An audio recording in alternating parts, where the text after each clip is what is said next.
Welcome, everyone. And I should also add to the intro for that we will have some time for Q&A at the end where people can come on their mics and ask questions as well. So it will be a little bit like a Zoom meeting at the end. Or you can put your questions into the Q&A, as Martha said. So tonight's talk by David Vallee pairs really nicely with our presentation a month ago by Sarah Whiting, where she discussed how climate change is impacting our rivers and streams. If you missed Sarah's excellent talk, you'll get an email with a link to a recording for both that talk and this one, and all the previous talks. I'd highly recommend hers to go with tonight's presentation. Tonight's presentation is titled Torrential Rains from Slow-Moving Tropical Systems. Is this part of the new normal? Some of you may remember David Vallee when he spoke at the National River Watershed Association meeting in 2017. Some of us might be considered groupies because we've seen him speak a few times now. David is the hydrologist-in-charge of the National Weather Service's Northeast River Forecast Center. He has worked for the National Weather Service for 35 years in various positions, including meteorological forecasting and warning operations. Research topics have included the impacts of climate change and New England hurricanes on flood frequency and flood severity. We're going to hear a lot about that this evening. David is now leading a national team that is developing new flood inundation mapping forecasts. David will be leaving the Northeast River Forecast Center on June 19th this month to become the new director of this long job title now, the Service Innovation and Partnership Division of the National Weather Service's National Water Center. And we're going to hear a little bit more about that at the end of his talk after a quick break for questions. In that new role, he will help implement new flood inundation mapping services over the next 5 years. So with great pleasure, we welcome David Vallee, who is zooming in to us from Alabama. All right, thank you, Chris, and good evening, everyone. Pleasure to be with you again. Thank you for the invitation, the opportunity to speak. So as Chris said, yeah, I am sitting down here in the toasty, humid, and warm comfort of Alabama. Why Alabama? Because that's where our new National Water Center is located. This facility, it's a beautiful facility sitting on the campus of the University of Alabama here in Tuscaloosa. This new water facility was built in 2015, opened its doors in 2016, and already we've had some fascinating developments in science advances come out of the center, working collaboratively with other federal agencies such as Fema, the U.S. Geological Survey, the Corps of Engineers, just to name a few. And our partners through the various universities across the United States. Just in the last 6 months, a couple of remarkable things have happened. Number one, thanks to the infrastructure bill, the IIJA bill, this center is going to be responsible for shepherding several $1 million worth of money into expanding and refining the research and the services that we're about to show you a little later on this evening in my presentation regarding flood inundation. And that's just the tip of the iceberg. We're going to be doing research and beginning to provide forecasts over the next 5 to 7 years, dealing with elements such as water quality, eventually getting from flood inundation to the depth of the water, the velocity of the water, and long-term and short-term flash drought forecasting as well. So it's, as I like to say, it's an exciting time to be in the water business. The second graceful thing that has happened is NOAA was awarded to this water center a new cooperative institute for research to operational hydrology. We're going to have 11 universities working collaboratively with this national center over the next 5 years to help build the research in our operational capability. A real partnership across the United States dealing with all aspects of water, from ocean water, riverine, lack of water, water quality, etc. So it's really an exciting time. So I was asked, because of my office's involvement for the last 2 years in the flood inundation effort, if I would be willing to kind of jump ship, as it were, from the good ship Norton up there at the Northeast River Forecast Center and take on the national leadership effort to shepherd these new flood inundation services across the nation. And I accepted the vow, and I'm down here this week learning the secret handshake, getting badged up, getting a new laptop, all that good stuff.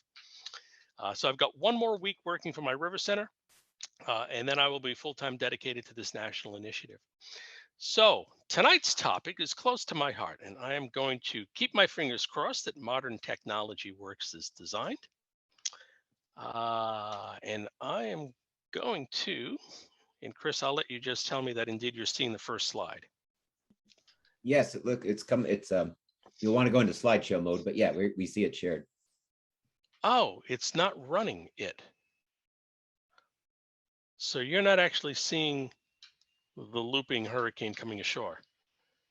Right. We see the it's not in presentation mode. There, okay, I see the hurricane looping, but it still looks like it's not in It's presentation mode. not in presentation mode. My, my, But my. we do see All the right, let's hurricane. okay, let's try this once more. Boy, I tell you, Zoom is never dull, and we just practiced this not 10 minutes ago. Uh hmm. That's I think you somewhat. just want to go to slideshow and then begin the slideshow. I think that's all that had to happen. Okay, let's try Yeah, this yeah, again. it would be from PowerPoint. You'll just Right. go to So you're seeing the slide deck, but as it is. And if I go up to slideshow and from the beginning, it does should that work. change on your screen? No, It does not. Now go to from the beginning over to the left-hand side of that. Yeah, that's what I did. Interesting. All right, hold on a second. There are a couple of ways to skin this cat. Let's see. Okay, let's try this again. I'm going to go back to the first way I tried this. Boy, it's never dull. All it's right. sharing your screen now. Now let's see if you see the presentation. Yes, and you're in slideshow mode. It looks good. Excellent. Okay. Boy, that's like I said, folks, it's never dull with modern technology. After 2.5 years, you figured we'd be experts at this. Not so. All right. So tonight we're going to talk about two things. We're going to start with this new normal question. If you know you've been living here in the Northeast now for a while, if there's anything I can say over the last 10 years that has caught my attention, it's the magnitude of rainfall that's accompanying these landfalling tropical systems, not just here in the Northeast, but all along the United States coastline. So I want to present to you what we believe is going on, showing some of the data, taking you through a little bit of a historical hurricane walk, if you don't mind, and illustrating the magnitude of these events and the impacts they've had in the communities. That'll be part one. It is, as it turns out, one of the driving forces behind why the National Weather Service is embarking upon this effort to take our river forecasting capabilities and translating those forecasts of river flow and volume into actionable information by the way of flood inundation services. And I'm going to demonstrate those services to you as kind of the second part of the presentation. So if we look here back in August of last summer, right there at the beginning of the loop, you see the eye, or what was left of the eye of once Hurricane Henri, coming ashore in westerly Rhode Island. And as is classic with New England, predecessor rain bands, and then that big wall of water that accompanies the landfalling eye as it comes into Connecticut. That one mass of water associated with this rather weak tropical system was responsible for dumping 5 to 8 inches of rain down over parts of Manchester, Connecticut, Hartford, Bloomfield, Bradley, etc. Remarkable amounts of rainfall from a rather innocuous looking tropical cyclone. We have had other systems like the remnants of Ida, which arrived just a couple of weeks later. The graph on the right shows an analysis of some of the remarkable rainfall events, rainfall totals that accompany that system. And the amount of rain that came down in 1 to 2 hours literally killed people in basement apartments in New York City. So it's worthy of conversation because these events, if we look closely, are coming with a little bit more vigor. And to me, the behavior of New England hurricanes on average has changed a little bit, and it invites these types of weather systems. So let's talk a little bit about this. So we're going to stop by just going back over 1 or 2 slides from my earlier presentation, just talking about some of the drivers for our changing climate. Large scale, the jet stream, the circulation, the amount of water vapor in the atmosphere. And then we'll dig into the data and look at the tropical cyclones historically here in the Northeast. What we used to consider as the normal behavior is a little bit different now. And Henri and Ida aren't the only examples of remarkable rainfall. And I'll show you a couple of cases, both historically and both in just the last 5 or 6 years. And then we'll take a small break to see if you have any questions. And then I'll end with giving you a peek into the future. These services will be coming to a weather service website near you here in Southern New England, probably in about 18 months to 2 years based on our schedule. It's really, really exciting. And I hope just the little glimpse I'm going to give you will illustrate, I think, the power behind what we're trying to do nationally to help better prepare for floods that affect our area. All right, so the big picture. Based on the latest science, it's become pretty clear. If you look at that image on the right-hand side, you're looking at the September minimum ice cover from 1984 through 2016. The September minimum is a known commodity. That's when the Northern Hemisphere has accumulated the most heat and when we typically see the least amount of ice cover in the Arctic. But what we're witnessing is that we're not recovering. And the amount of ice cover over the Arctic in the fall is steadily being reduced. Significantly so that shipping lanes are opening up between Greenland in Russia, for example, where we could not transverse those polar waters during the year. We are now able to do it not only once in a year, but over a month or more of the year. So when we look at this atmospherically, the decay of that amount of ice translates itself in a unique way. If we're seeing much less ice in the fall, we are clearly not growing the amount of ice we normally would during the cold months. And that ice, number one, is not nearly as thick. And number two, because it's not as thick, the albedo is reduced. Its ability to reflect the solar radiation back into space is reduced. All of these elements are basically messing with Mother Nature's thermostat over our hemisphere, over the globe. And that has a direct impact on the jet stream, on where these large regions of high and low pressure tend to situate themselves for weeks at a time. So the sensible impact of a warming planet is first a reduction in the polar ice, a reduction in its thickness and its albedo, that ability to reflect back to space. And a second result of all of this is indeed a subtle change in the behavior of our weather systems in the Northern Hemisphere.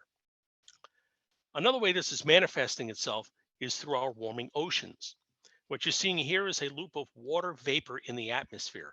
The brighter or hotter the color, the deeper the moisture, the deeper the water vapor, and the more available energy to a growing hurricane or a northern latitude weather system that is able to interact with that warm, moist air mass. The net result here, with the combination of a changing jet stream pattern, is that we're seeing slower moving weather systems more frequently, or the tendency for the atmosphere to be blocked up with greater frequency. And by blocked up, that plays itself out in one of two ways. We can have multiple events in close succession, which is what caused the devastating floods here in southern New England in 2010, or we can have one big behemoth, one slow-moving monstrous system. And I immediately think of the Mother's Day floods of the Merrimack Valley in 2006. That system is here for 3 days, dumping 5 to 15 inches of rain over parts of the region. So not only are we seeing this modest change in the storm track and a tendency for somewhat slower moving systems, but we have to couple that with the fact that we are also seeing deeper water content, richer water content and water vapor getting up to our latitudes with more frequency. So when our weather systems have an opportunity to interact with these moisture streams, they're likely going to produce more rain than they used to because there's more available water there, all of the things being equal. It's not necessarily a one-to-one correlation, but it simply means that we have a better opportunity than we did 40 or 50 years ago to have these catastrophic rain events. A, because of the amount of liquid or amount of water vapor available to be translated into liquid, into rainfall, and also because of this frequency of either a slowing moving system that can act on that moisture for a longer period of time, or a jet stream getting stuck in a pattern where we have multiple weather events in close succession. So that's kind of the broad background state to what is happening to us and what's leading to this more frequent wet, more intense precipitation events that we have certainly been living through in the last 20 to 30 years. So when we look specifically at tropical cyclones, what's changed? Well, I happen to be one who has done an immense amount of tropical and landfalling hurricane research, specifically on our New England breed of storm. And I can tell you firsthand from our research, the normal used to be rapidly accelerating hurricanes. And by rapidly accelerating, we mean they're trucking northward at over 30 miles an hour. And while, yes, they can still produce a half a foot of rain or more, the greater threat was wind and storm surge on the coast. And with these rapidly moving systems, the likelihood of having double-digit rainfall totals fall upon a watershed was far less. But what we're seeing now over the last 10 to 20 years is a tendency for more slower moving systems at our latitude. And we know historically the slower moving systems, when you're dealing with tropical moisture in hilly mountainous terrain, that's a deadly combination, and it almost always leads to catastrophic flooding. So the combination of the changing jet stream, increased frequency of these high moisture content plumes are translating themselves into the behavior of our hurricanes, that we're seeing a tendency towards slower moving systems at our latitude than we did, say, back in the 30s, 40s, 50s, and even the 1960s. The net result, a trend toward these catastrophic rainfall and significant flood events. So let's look at some of the data. So out of my research, what you're seeing here is a table from the mid to late 1930s through about 2010 of the more significant rainfall producing systems that have affected the Northeast. And if you look closely, you'll notice that the average forward motion of not just these storms, but of the some 60 some odd tropical systems that have hit our area in this time frame, the average forward motion used to be 33 miles an hour. And you look at some of the high end events like Carol moving at 35, Edna moving at 46. But notice the two that stand out in yellow. The two slowest movers happen to produce some of the worst rainfall. Donna in 1960, and more importantly, Diane in August of 55, moving at 15 miles an hour, dropping record rainfall over Westfield, Massachusetts. 18.15 inches of rain came down in one day over Westfield. Catastrophic flooding. But those were the outliers. The majority of systems were trucking at 30 miles an hour or greater. And most of the deaths, with the exception of the 38 hurricane, most of the deaths were due to storm surge, not river flooding. But Connie and Diane changed that in 1955. But look at what has transpired since 2010. Now look at all the systems in yellow. The vast majority of storms just in the last 12 years have all been moving at less than 25 miles an hour. The outlier, Isaiah. Now, I have to admit, in a weird sort of way, I was like a kid at the candy store when Isaiah was taking aim at New England. Why? Because about 5 days in advance, all of the chess pieces from my research were on the table and lined up. And I was pretty confident Isaiah was going to make a run up the East Coast. Secondly, because of the pattern that had been put in place, which we haven't seen in more than a decade, Isaiah was able to accelerate like the old storms used to back in the 40s, 50s, and 60s. But the background state clearly, over just the last 10 to 15 years, a tendency clearly to slower moving weather systems. And look at some of the rainfall. Irene, 16 inches of rain in eastern New York. Florence, up to 8 inches of rain in Connecticut. Henri, 5 to 9 inches, Connecticut and southeast New York. In Ida, 5 to 9 inches over southeast New York, Connecticut, Rhode Island, and parts of southeastern Massachusetts. So truly, remarkable change, in my opinion, on the overall behavior of our New England hurricanes. So to a degree, knowing the behavior of our hurricanes historically, should we be surprised that with slower systems, we're seeing more of these really remarkably intense rainfall events and flash flood events? So let's take a look at the historical perspective. Back in the mid-1950s, the only flood control we had was in the upper Connecticut and mid and upper Merrimack Valley.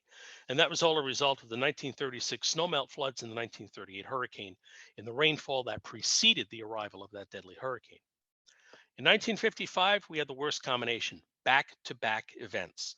The remnants of Connie moving in through the Susquehanna Basin and up the Delaware, producing 5 to 8 inches of rain over parts of western New England. And then Diane, a slow-moving, weakening tropical cyclone, where we were caught on that left side, on the west or inland side of the track. And the result was catastrophic rainfall from a system that was moving at 15 to 18 miles an hour. A couple of pictures for you just to illustrate the point. The top picture is from the city of Woonsocket. What was called back then the social or business district was completely inundated. In Putnam, Connecticut, what you're seeing there is along the Quinebaug River, where we had cascading dam failures upstream of the downtown area of Putnam on Route 44. Just catastrophic flooding. Following Diane, of course, we had a remarkable amount of flood control put in Connecticut and parts of interior Massachusetts. And for the most part, those flood control reservoirs, because they were built to handle these types of back-to-back events, have stood the test of time in the face of a changing climate. But everyone that's outside of any kind of flood control or flood protection is more exposed and more vulnerable now than I believe they ever have been. Here's a great example. You're looking at a radar loop from Tropical Storm Irene. One of the key ingredients of our New England hurricanes is how the rainfall shield transitions from being along the direction of the track to being west of the track. So basically, those on the east side of the storm saw a modest amount of rain, but very, very strong winds.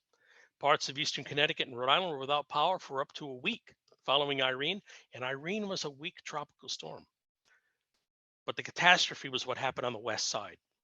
When that tropical plume, with a system moving at only 20 miles an hour, made its way into the Catskills and Poconos, where Irene laid down 10 to 15 inches of rain and washed away parts of the Schoharie Valley of southeast New York. A very classic New England tropical system. They don't have to be hurricanes to cause immense damage. And when they're moving slowly, they can produce remarkable amounts of rainfall. And now we are seeing this condition more frequently. Let's talk about the remnants of once powerful Hurricane Florence, which again passed off the coast of southern New England back in 2018. When we really dug into the numbers here, what we're seeing is this trend in these intense events. When we look at rainfall over 3 hours, 6 hours, 12 hours, 100-year events or events that have a 1% probability of occurring any given day in a year are becoming more like 50-year or every 2-year events, where they have, maybe a 5 to 10% chance of happening in a year. So we're seeing this cascading downward with an increased frequency of these really remarkable events. We're not built for this. We haven't designed the infrastructure for this, the stormwater infrastructure, not designed for it.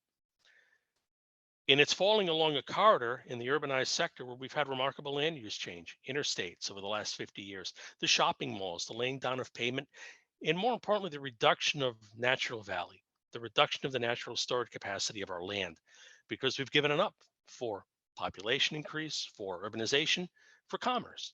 So it's no fault of anyone, but it's got us in a really nasty predicament because Mother Nature is outgunning us right now, and we simply don't have the infrastructure capable of handling the volumes of water that are being provided.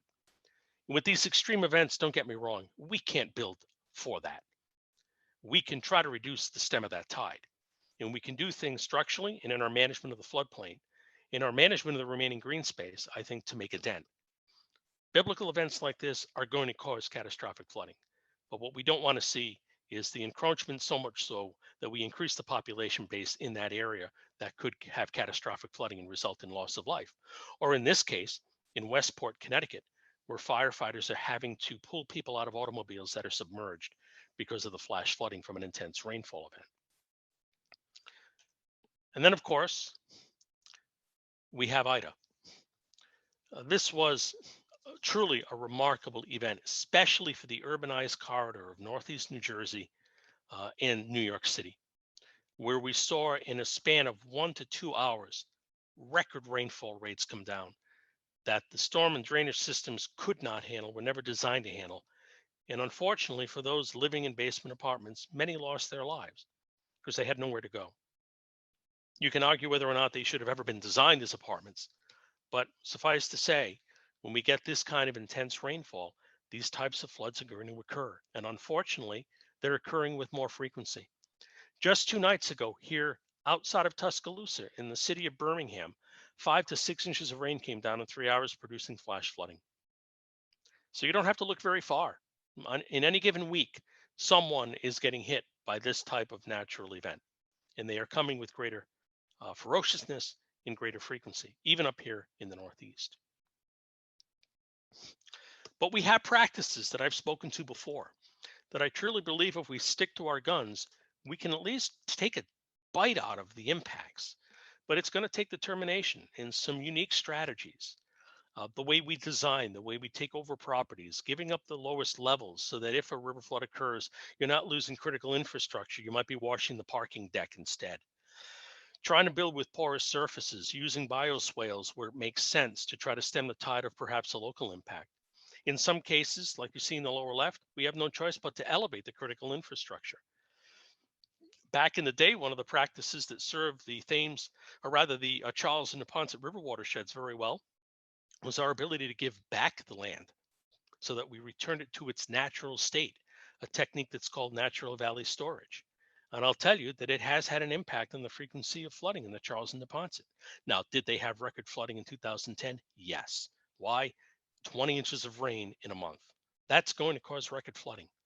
But when you look at the frequency of impact, it's much less because we've been able to design a way through natural valley storage, replenishment of the floodplain to its natural state, that is helping to stem the tide of at least these lower grade, more frequent types of flood events. But in some cases, like we're seeing on the coastline, we just don't belong there anymore. And those are the tough decisions to make because it impacts people's lives. It impacts the economy because it's all relative to tax base. But in some cases, we just have to give that land back and rethink what we're doing in some of these floodplains where the frequency of flooding has become such that it becomes cost effective to try to sustain ourselves in that environment with the way the climate has been changing here in parts of the Northeast. So for a moment, I'll just pause there.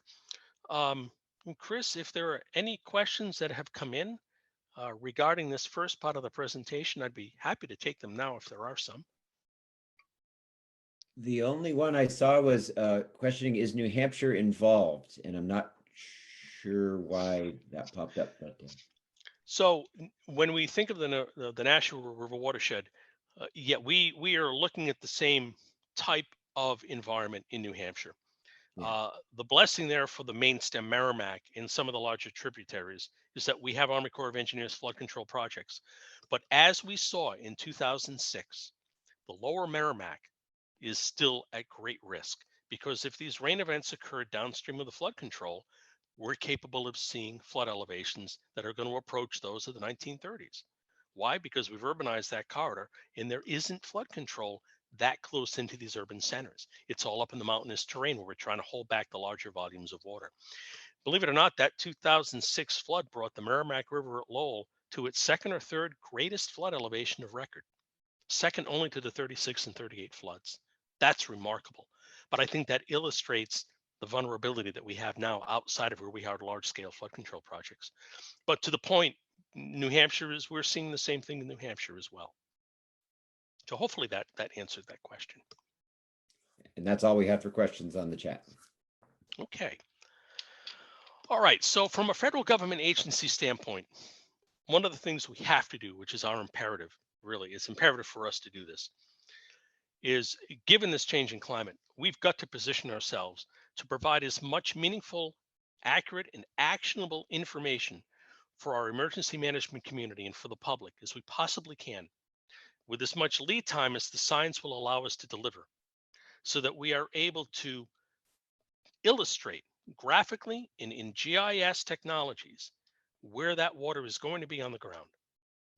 So imagine going from having a single deterministic hydrograph at the Nashua River at East Pepperell, where we know flood stage is 9 feet, moderate flooding is X, and major flooding is Y, to instead complementing that with a forecast 3 days in advance for you of where we anticipate that water being on the ground, when it's going to start coming out of bank, when it's going to retreat. Think of how much different, for any of the floods we've lived through in the last 20 years, how much different our preparation could have been if I was able to, as a federal agency, to provide that kind of actionable information. It's powerful. It's not without its challenges, because with any hydrologic model, well, as we like to say in the business, every model is wrong, but some of them are useful. And what we mean by that hydrologically is we first have to get the analysis of what fell over the last 24 hours correct to get the model to spin up properly, to get the soil moisture contribution correct, to get the volume accurate. And the second, more challenging piece is accurately predicting where that rain is going to occur, getting it in the right watershed, in the right time frame, the right intensity. And the better we do with that, the more accurate these simulations of flood inundation are going to be. So I want to show you a little bit of where we're going over the next 3 to 4 years here in the National Weather Service. For me, I was invited in and my river center was selected to lead this effort over the last 2 years, whereby by the end of last September, we had designed and begun to build out an architecture where we were providing these decision support services as a demonstration for some of our emergency managers taking our river center forecasts and translating them into areal extent forecasts of where that water is going to be on the ground. We drove those forecasts by my river center forecasts that you see on the website, our actual flows, and then we used our new national water model to route that water down to the next point that I forecast for it, so on and so forth. Well, that effort allowed us nationwide now, as I sit here today, nationwide now, we have this running as an experimental service behind the scenes for 110,000 river miles nationwide. But that's not enough, because the majority of our population doesn't necessarily live on those 110,000 river miles, supported by 3,600 locations where river centers like mine provide a deterministic river forecast for 3 to 5 days. So with the development of our new national water model, we are now able to provide inundation mapping, forecasts of inundation at 5 million river segments nationwide. The national water model is driven by a numerical weather model that is providing the rainfall prediction into it. So we don't have forecasters involved with that, unlike the inundation that we're producing for my river center, for example, where it's my hydrologist and meteorologist in my center that are crafting that forecast that forces the hydrology and leads to our predictions of the river volume. So we have two flavors to this. The national water model is looked upon as being complementary to what we're doing at the river centers. Why complementary? Because it's helping to get down to that small river basin scale that the way we model at the river centers, we're simply not designed to do. So as part of my 2-year effort in this national initiative, we conducted 2 tabletop exercises, one with the state of Rhode Island emergency management community, where we reran the late March 2010 record floods. And we did a second one in June of last year with the state of New York and Schoharie, Montgomery, and Greene counties, where we reran the devastating floods associated with Tropical Storm Irene through the Schoharie Valley and into the Mohawk. So our investment to the nation is twofold. We are now positioning ourselves to be able to deliver publicly, starting next September, a year from now, forecasts with every river forecast issuance of the areal extent of inundation. We're going to do this slowly by targeting just 10% of the nation initially, and then expanding that out as we learn from our experiences and we train our forecasters on how to interpret and deliver this information. So one of our suites of inundation will be coming from the official river forecasts. The second suite of inundation services will be coming from the National Water Model, which you see here. This simulation from 2016, early on in the model's development, is showing you the movement of weather systems by way of the increase and decreases in river volume. You can see how the blues light up and get darker and some of the reds appear. And that's all an illustration of weather systems moving across the country and the hydrologic response to the rainfall and snowmelt. Pretty fascinating. So what this means for my center is that we are now able to share with emergency managers on a case-by-case basis our predictions of inundation, starting with the 200 forecast points in those downstream reaches on the larger rivers like the Merrimack, the Neponset, the Nashua, even rivers like the Connecticut, Housatonic, and some of its tributaries. That's what you see on the left, but on the right is what the National Water Model is able to complement for us. Now you'll notice there's a little bit of white space along the coastline.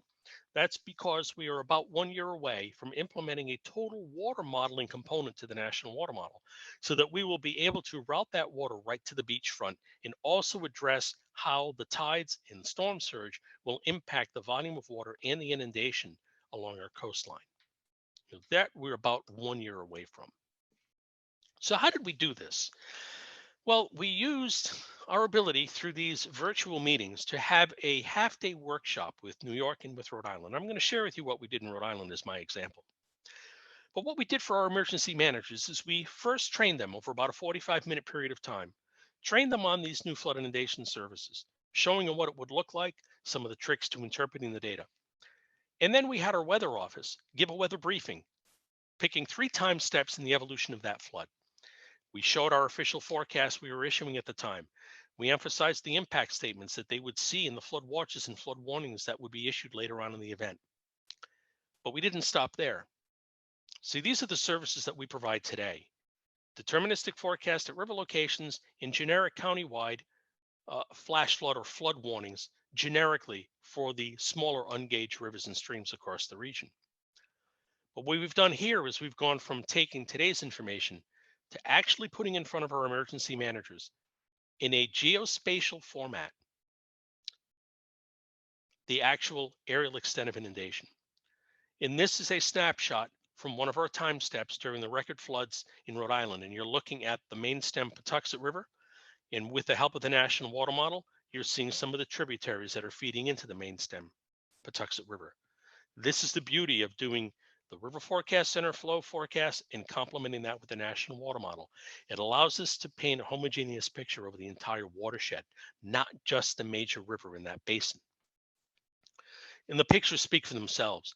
I have to tell you, when I met with the director of Rhode Island Emergency Management, Mark Pappas, in Rhode Island in August of 2020, when we first presented to them this initiative and asking for their help to help us organize a tabletop exercise, when I got to this slide and I put this image up for him, which was representative of a 3-day forecast, 3 days in advance of the flood on the Patuxent River, Mark got up from his seat, walked about 5 feet to the nearest large TV monitor that he had in his operations center, and he began to recite for us exactly where he was standing, what he was thinking, what he was seeing, who he was coordinating with, and decisions that he was making on the fly, reacting to the flood. It was moving. It is as if we put him back in his position that he occupied 10 years prior. That's the power behind what we're doing and why we need to get this out as quickly as we can over the next couple of years as we develop and refine the services.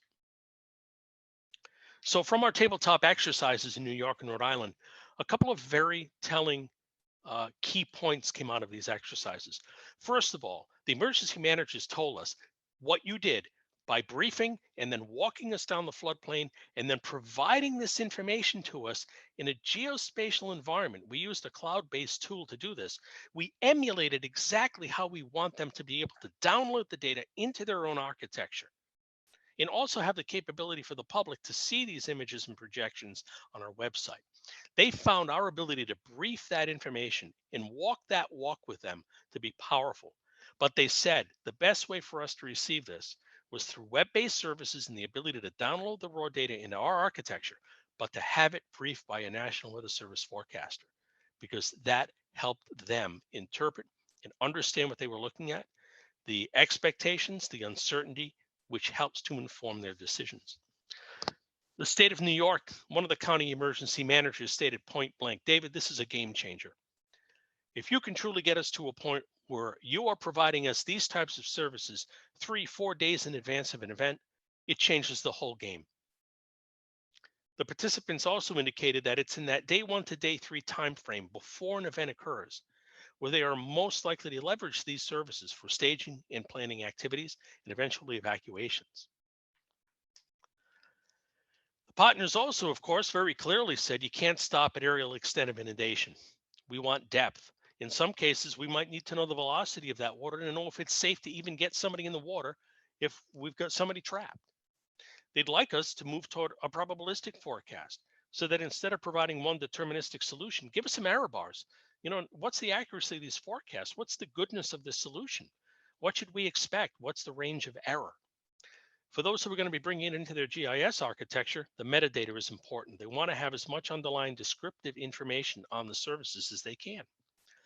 Others thought in these really high impact flash flood events, having a prediction of the rate of rise is important because that may dictate whether or not they even bother to try to get into an area or not, or how much time do they have to make that effort before the rapid rise of water occurs. And overall, the participants were quite favorable in their comments on the quality of the inundation projections that we were providing. Now, there were some discrepancies. There were some areas where we under forecasted. There were some areas where we over forecasted. Many of those, however, were the result of the underlying digital elevation model that is used to derive the flood inundation extents. And that's something, you know, is something based on what type of LiDAR data is available to us, how old is the LiDAR data, what's the resolution of that underlying digital modeling. All of that plays a factor in the accuracy of the solution. But as the emergency managers told us, In many cases, having something that we can explain and brief to them is far better than being blind and having nothing at all. So our pathway forward, which in 1 week I will be firmly at the rudder for, is to complete the build out nationally of our national water modeling capability. We are almost at that point now. I have led a national team over the last 6 months to develop a full concept of how we're going to operate and deliver these services to the nation. We are now taking that concept of operations and building a robust training plan for our field forecasters. And that's one of the reasons why we're going to move these services out slowly, starting with 10% of the nation. That will include portions of Texas and a portion of the Mid-Atlantic and the Northeast. Then we will move in the second year of doing this, by the end of fiscal year 24, to be doing this over 30% of the nation, then 60% in 25, and by the end of fiscal year 26, be delivering these flood inundation services and the impact-based decision support services along with it for the entire nation. So it is, as I said, an exciting time to be in the water business, and for me to be honored to take this role to help lead this initiative. So I want to leave you with a real world example. So as I said, we've been testing and evaluating these services behind the scenes. This is an example that we ran after the fact. The guidance was being provided during IDA, but we weren't trying to use it operationally at that point. But this gives you an idea of how this all works. So in the left-hand corner near the red arrow, there's that little magenta square. That's the location of the gauge on the Yantic River at Yantic, Connecticut. In the lower right was my River Center's forecast, 24 hours before Ida would approach, where we were actually projecting an 11-foot crest, which would be at major flood. Now, while we have a few generic impact statements, that was really all we had to go on. But if we had had these services ready for the public and for our emergency management community, instead of just dropping that hydrograph in a presentation, I would be sharing my screen with our national viewer, showing them where the impacts were going to be on this watershed. Consider what an emergency management agency can do with this information. Or you and the general public, if you know your floodplain, knowing what that forecast translates into is important information. And let's take this a step further. As our climate continues to change and we see these intense events increase, this type of information could be very informative to floodplain managers to have a better feel for how much more frequent we might see areas inundated, what areas are going to be more frequently flooded. But in this case, what it really demonstrates is the capability. Imagine having this up in our national viewer where you don't have to be a GIS expert. You just want to be able to view the image. Scroll with your mouse to zoom into your neighborhood, or better yet, type in your home address. And that's what we did in this case. I typed in Domino's Pizza in Norwich, Connecticut, and it zoomed me right into the floodplain. Domino's Pizza was projected to be on the water 24 hours in advance. To the credit of my staff, they had an accurate forecast. The river crested 0.7 of a foot above what we were forecasting 24 hours before. And look at how accurate the areal extent of inundation was. Here's the Domino's Pizza. And if you notice, there's a black line of scum on the bricks. The water made it into the building. The water, in fact, made it into the hairdressing salon across the parking lot too, which would be right here. So it's, to me, I couldn't be more excited to be having a part in leading this rollout nationally. I can't wait for it to arrive over Southern New England. Right now, we are focusing the efforts, at least tentatively planning to focus the efforts over parts of the Mid-Atlantic and over parts of New York, partly leveraging the events that we simulated for New York, and partly to include the Susquehanna watershed in River Basin Commission area. But again, by 30%, I feel confident we'll begin to expand this across Southern New England to the point where we'll reach out and train the state emergency managers, train the local emergency managers, train our media, and then provide these services publicly by the end of 2024. So as I said, it's tremendously exciting for me, not without its challenges, because this is a Herculean lift for us as a federal agency and for our forecast staff to be trained adequately enough to be able to brief an emergency manager on what they're seeing, to be able to answer the difficult questions. Is this water really going over that roadway? Have you accounted for the bridge deck? Do you have the levee upstream involved in, is it represented in the DEM, so that our river flood simulation is realistic, knowing that there's going to be some reduction, in floodplain coverage because that levee is there to protect. Very technical questions depending on the user community. But Just think for yourself, how beneficial would this be to you in the National River watershed or any of its tributaries, where you have people, businesses, commerce at risk when we're forecasting significant flooding. So that's where we are headed. In the face of our changing climate, in the face of these remarkable rain events that are coming with more frequency across our nation throughout the seasons, now is such a pressing time for us to be developing and on the precipice of beginning to deliver these services to the nation. So with that, I would be happy to take any questions. I'm going to stop sharing the screen and come back to all of you. Okay. We have one question in the Q&A box. Maybe and so people are welcome to add others. I'm just going to read a comment that came in on the chat box because it's relevant to what you just spoke about. One of our board members at National River Watershed Association, Sarah Whiting, just posted, "This is so fantastic," referring to what you were just presenting. "Flood modeling for real-time forecasting for emergency management. The Fema maps are flood insurance rate maps. The maps are useful, but they're for a very specific purpose. This is really wonderful." So I just wanted to point that out. Thank you. And I will tell you, to that point, one of our reference data sets, however, is the 100-year and 500-year floodplains. We want to see that because it's a litmus test to see, I call it the sniff test, okay, or the giggle test, right? When one of these simulations is out and is producing a flood that exceeds the 100-year flood based on the FEMA, the flood insurance rate maps, that's a calling card for us because we want to make sure that that simulation is realistic based on the hydrology and the setup and the antecedent conditions. But to your point, yes, this is, to me, exciting. I just don't have the right vocabulary to describe just what I'm feeling, having been on the hot seat with the governor of Rhode Island in 2010 in my hometown, where I could not answer his question to the level of detail I so desperately wanted to. As a golfer, I'd like a mulligan. I'd like another shot at that flood. Not that I want to see the damage, but boy, I just can't wait to get ourselves positioned to be providing these services to you.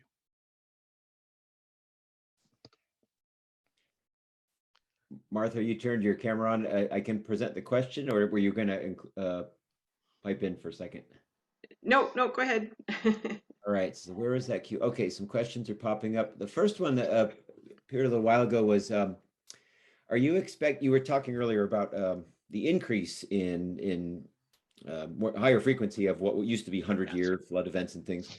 So the question popped up, are you expecting the same level of rainfall more frequently, or is it possible that we can expect to see even more rainfall? The long-term projections over the next 30 to 50, even 60 years, say by the end of the century, are clearly indicating we're likely to see a 5 to 8% increase in volume, in precipitation. And that can translate two ways. In my lifetime, and I'm 55, but I still hit a golf ball like I'm 30. If you look at my lifetime of living where I've lived in Rhode Island, we used to average 45 inches to 47 inches of rain a year. And maybe we had 4 or 5 events in a year that exceeded 1 or 2 inches in a 24-hour period. Where we are today is we're looking at 53 to 55 inches of rain a year. And we're seeing as many as 18 to 22 days in the year with excessive rainfall of more than an inch.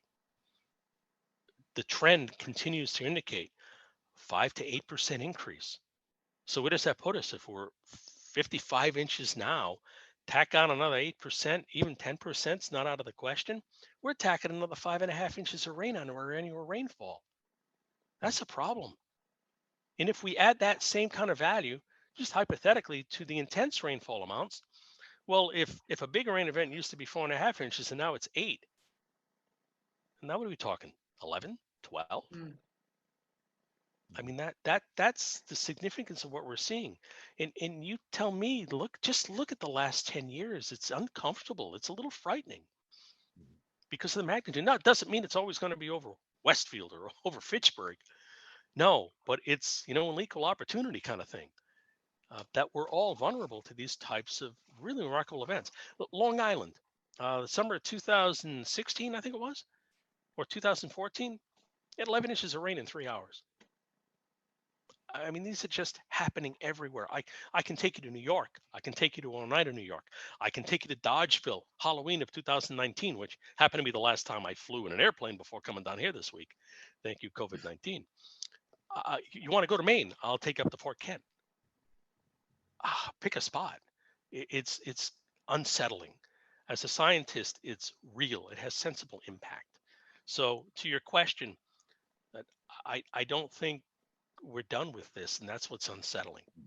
That we've been on this, glide path, and there doesn't seem to be. Mother Nature certainly doesn't seem to have it in her to slow her down. And the climate projections, given the accuracy in the error bars, are kind of honed in on this 5 to 8% increase. And as I said, you just look at the annual precip, boy, that puts us in a whole different place. I think maybe we'll take Sarah's question next and then come back to Ralph's question, because Sarah's ties into what you just said. She writes, there was a freak overnight thunderstorm in coastal Maine last June, maybe 7 inches in a couple of hours overnight. It washed out roads in Acadia and took a few culverts out on the main roads and put them into Birch Harbor. Are our thunderstorms getting more intense? I would say they're not getting more intense by the way we typically judge them, but because we have more available moisture in the atmosphere, higher water content more frequently, we have a higher probability, an increased likelihood of a thunderstorm doing exactly what you saw happen in Maine. Exactly what I saw happen here in Birmingham 2 nights ago. So we've, the gambler's analogy, we've increased the likelihood of us hitting on twos. Okay, because of this combination of more moisture in these moisture plumes being at our latitude more frequently than they were. And that feeds back to the changes in the jet stream. So you have a weather system that's capable of producing thunderstorms, and they're slow moving thunderstorms. Guess what? With more available atmospheric water vapor, they're going to rain down on you more intensely. That's the connection. Good question. Thank you. Next question. And if folks want to ask their own question live, you can click on the raise hand icon, but otherwise feel free to keep putting them in the chat box. We have 2 more in the chat box or in the Q&A box. Ralph Baker, another one of our board members at the NRWA, asks, how accurate are the latest FEMA flood maps in reflecting current conditions? So the FEMA flood maps went through a pretty robust revision and digitalization over the last 10 years. But I have to say, I'm speaking to the accuracy of the maps. They went out and did quite a bit of resurveying. But what they don't account for is climate change, and they know that. They are static in that way. They're assuming what we call stationarity, where nothing's changing. So the floodplain is as it is. But when they did the digitization and updated a lot of these studies, they did update the data sets that drove those studies. So they do account for at least some of these more recent floods that we've been seeing hitting the areas. The thing we've done as well on the Weather Service side is we've updated the entire atlas of precipitation frequency here in the Northeast. We released the new NOAA atlas for our part of the country back in 2016. And that showed just for the 24-hour 100-year event, a shift of 1 to 2.5 inches of rain, depending on where you are in Southeast New York, Southern New England, New Hampshire, and up into coastal Maine. And now we'll flip it around climatically. On the other side, what is being done about predicting drought impacts? That's a great question. At the current time, the modeling systems that we have were designed and are calibrated primarily for surface water and flooding. In order to deal with drought, we have to have a couple ground modeling component to our modeling infrastructure. We don't have that right now. Even the new National Water Model suffers from a less than robust land surface scheme to predict the movement of the water through the Vezos zone and down into the deep soils and groundwater. But in our new national water modeling architecture, what we're calling the next generation, which we're developing now and will probably launch in 2025, we are going to have that coupled groundwater component for the first time. And we believe that that'll be the point at which we'll be able to begin to look at how and what do we forecast with respect to groundwater and long-range reservoir and water supply services. So we're still a couple of years away because it's a very challenging science question. We don't have many observations. We have a handful of wells across the nation that the USGS operates. We can infer soil moisture at the top layer only from satellite imagery. But what we really need to do is have a better physical understanding of how that water behaves when it gets deeper into the soil. In the lag time, here in southern New England, many of our ground wells will lag a surface water high water event by up to 2, maybe even 3 months. It'll take the groundwater that long to respond. But we have seen in rapid onset drought cases, we'll know that our backyards have dried up and we're not cutting grass anymore and everything's turning brown and the crops are wilting.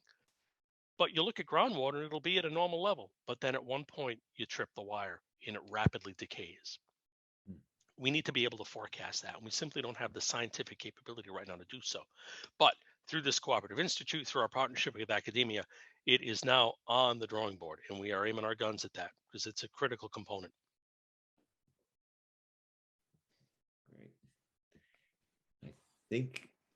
I think that's all I see in the Q&A box. Martha, do you see anything?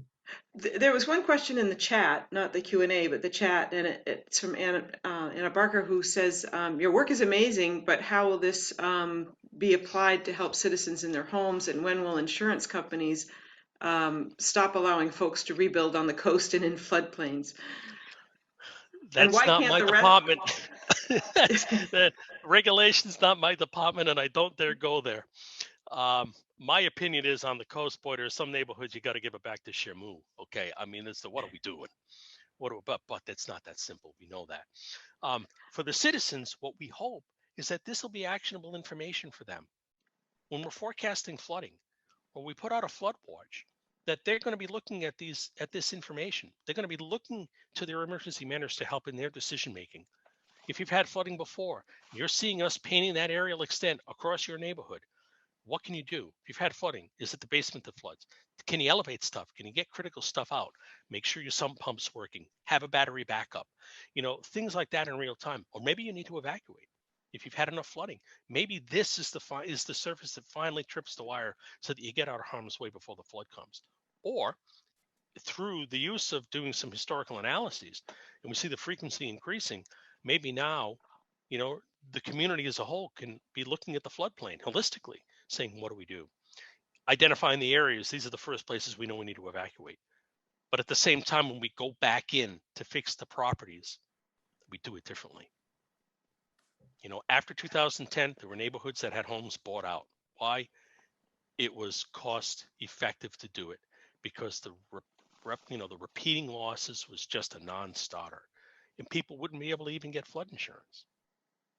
So I'm hoping that these services will, in the short term, in an event, help people prepare, but in the longer term, help us as communities to do a better job of managing the assets we have and protecting the assets we have and making smart choices on how we manage the floodplain and protect the critical infrastructure.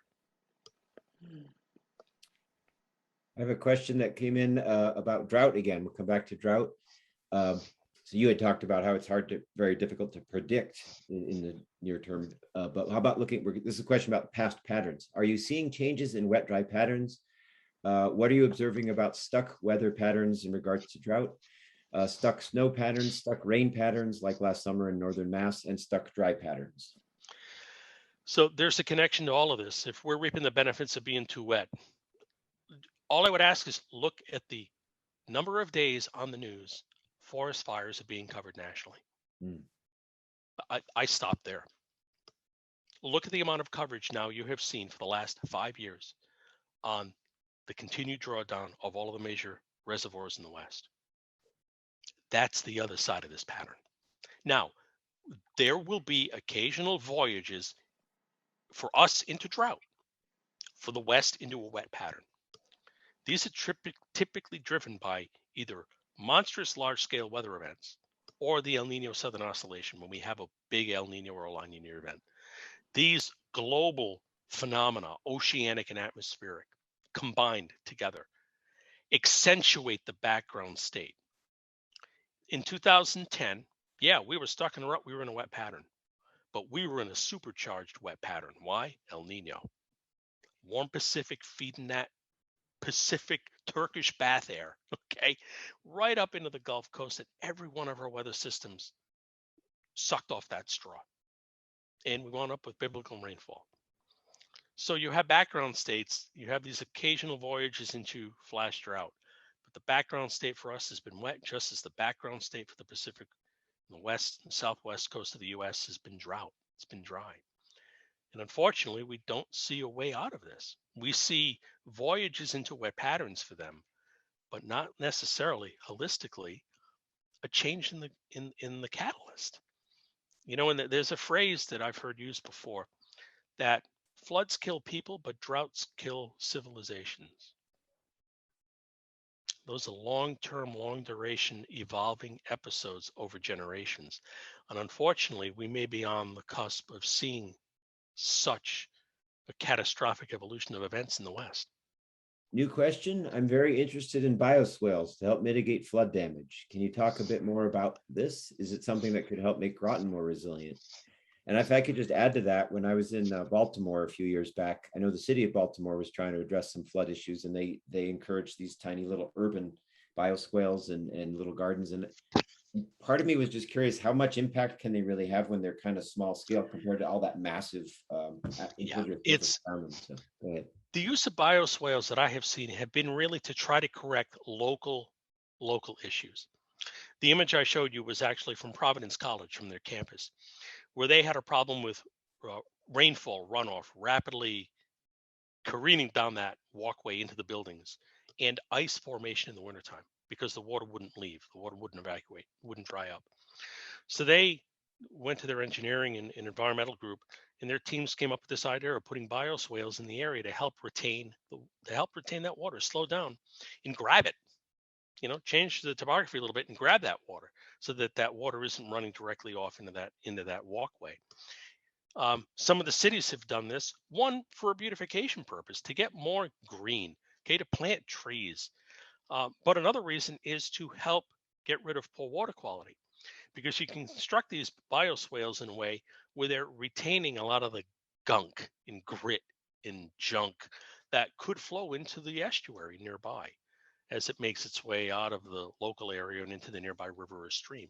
So those bioswales have a couple of purposes. But to say a bioswale is going to fix your larger scale flood frequency issue, no, it's really designed more for more local scale but flood related issues. I don't see other new questions in the chat or Q&A. This has been great, David. Thank you so much. My pleasure. Really Happy to be with you this evening. Happy to be with you. And good luck with your new position. Thank you. And I'll make a promise to you. When we're about to launch this over Massachusetts and Southern New England, let's do this again.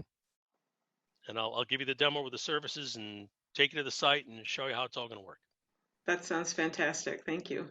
Thank you again, David. And thanks to all the attendees for coming tonight. I appreciate that. Excellent. Absolutely. And if you get any more questions, just send them through Wynn. She's got my email address, and she can send them up my way. I'd be happy to help. All right. All right. Well, good luck to you. Thanks. Thank you very much. Appreciate it. Have a great night. Good night, everybody. Bye.